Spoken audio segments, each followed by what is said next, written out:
to get zero waste in your state, the question is, do you start at the local level, or do you start at the state level? And I think all of you already, know which you would be inclined to do. The answer is you really have to do both, and you could do them in parallel. Because even if you convince your top politicians that this is a good idea, if they're going to get legislation passed that's needed, then they're going to have support at the grassroots. So you have to do both. So on the local level, I've worked with people working on both levels, and worked on both levels myself. In terms of the community, you really need to look at what's going to be important to that community. I've had people in town saying, people in our town do not care about climate change, Lynne, forget it. That's not the angle that's going to work here. Okay, what is the angle? Maybe it's more jobs. On the other hand, you have some towns in Massachusetts where there's a lot of concern about climate change, a lot of green groups working on that. So as some people have already pointed out, waste is a root cause of so many confounding problems. That identify the problems that are important to people in your community, and then show them how waste it connects to their concerns. Whether it's jobs, climate change, impact of landfills or incinerators, energy, burden of disposal on taxpayers, toxics, or loss of natural resources. I just want to focus on 3 communities where zero waste movement, their waste reduction efforts have started basically with one person. And in these 3 examples, 2 in Massachusetts and 1 in New York, I started by talking with one person who ended up essentially starting a movement in those areas.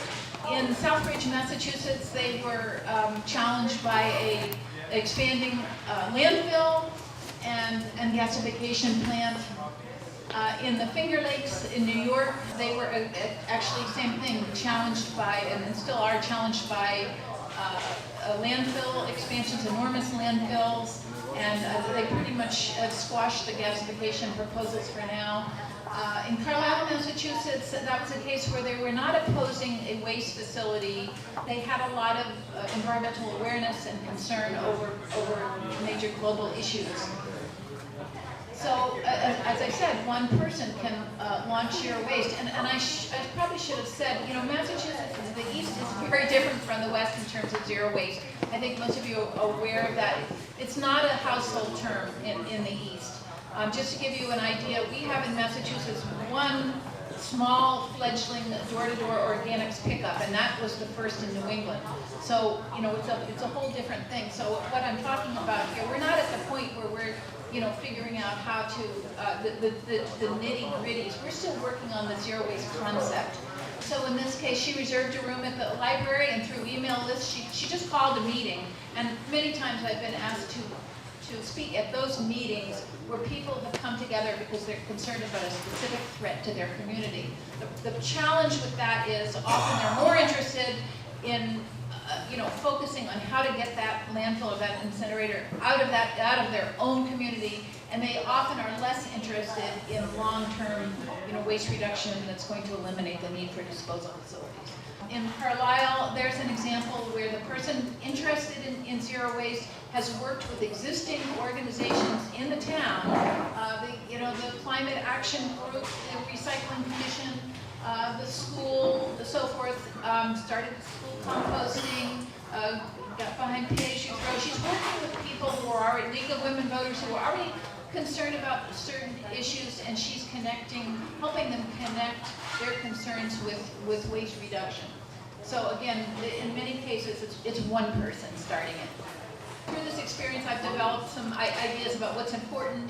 One of them is definitely gathering the facts, questioning your assumptions, making sure you do the journalistic thing, check your sources of information, make sure you have at least 2 credible sources, and network with state and national groups. Get into the local paper, cultivate a journalist, identify someone who's interested, and give that person scoops. This is just a headline from the Zero Waste Coalition in the Finger Lakes. Use strong images.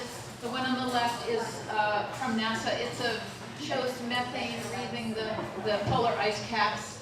The one on the right is a Chris Jordan photo. I wonder if you haven't seen this series of albatross chicks dead of marine plastic, then look those up, because I think they're very compelling, showing that, this is a natural system here completely gone awry.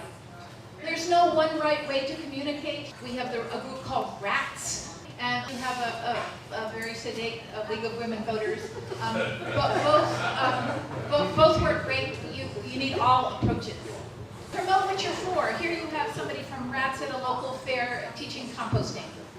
Get along, agree to disagree. Expect conflict. Factions are fine. This is something I learned when I first got involved in waste in my own town. You will inevitably find that people have different ideas about what's the right way to proceed. Doesn't matter. Just do it. Be respectful of each other. That's a real important thing. I say be fair and respectful to all community members, even that official that just doesn't get it and makes you mad. Remember, if nothing else, if you're moved by nothing else, he has at least 150 friends, family, supporters who will be mad at you and mad at your cause if you are disrespectful to him in the media and so forth. So don't trash resources, don't trash people either.